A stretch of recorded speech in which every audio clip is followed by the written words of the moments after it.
I understand we do have some residents who we can bring in right now to speak to as well, to hear from them directly about how they feel about the state of the nation. Thank you for your time, gentlemen. Appreciate it. So, you know the President's speaking tomorrow about the state of South Africa. I want to ask you what you think the realities are on the ground.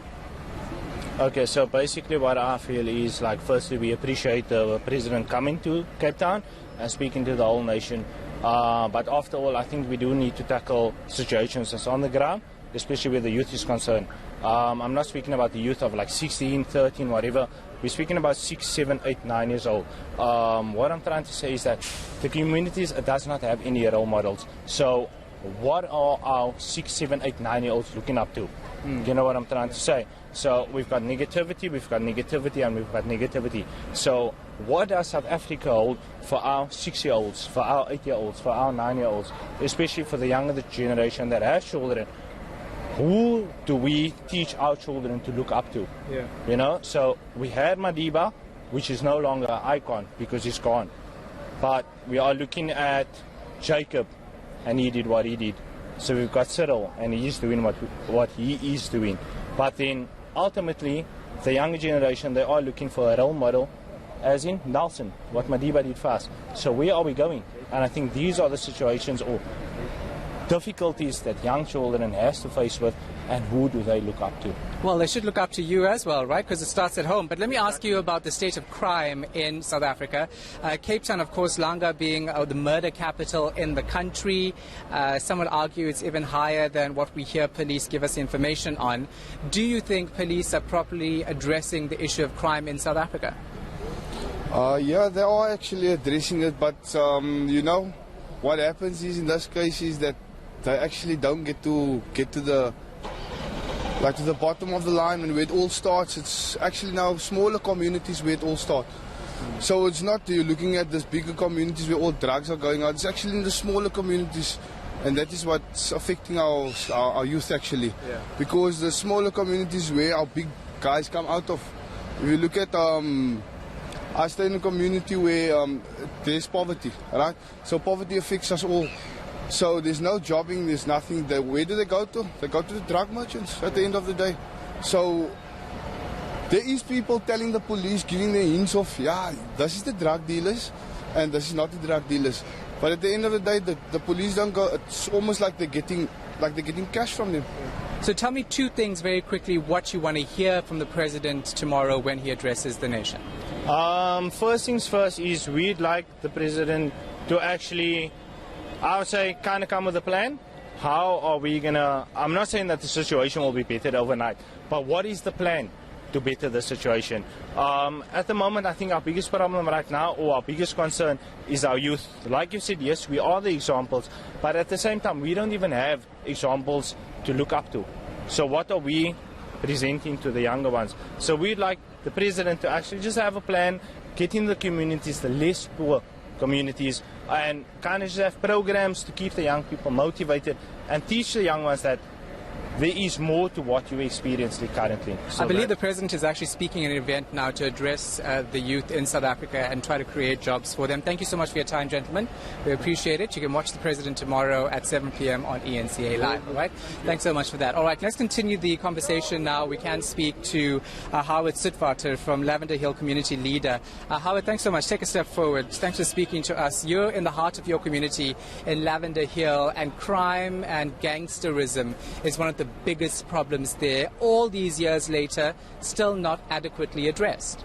Yeah, I think that is our biggest concern at this present moment.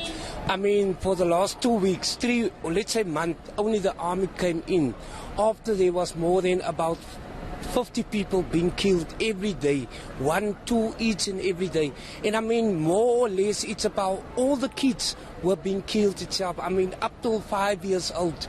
I mean, in the Lavender community. And I mean, the city and the government doesn't take Lavender at least serious. I mean, we requested the local councillors to intervene itself, to call meetings with the community itself. Up till now, they never deliver anything.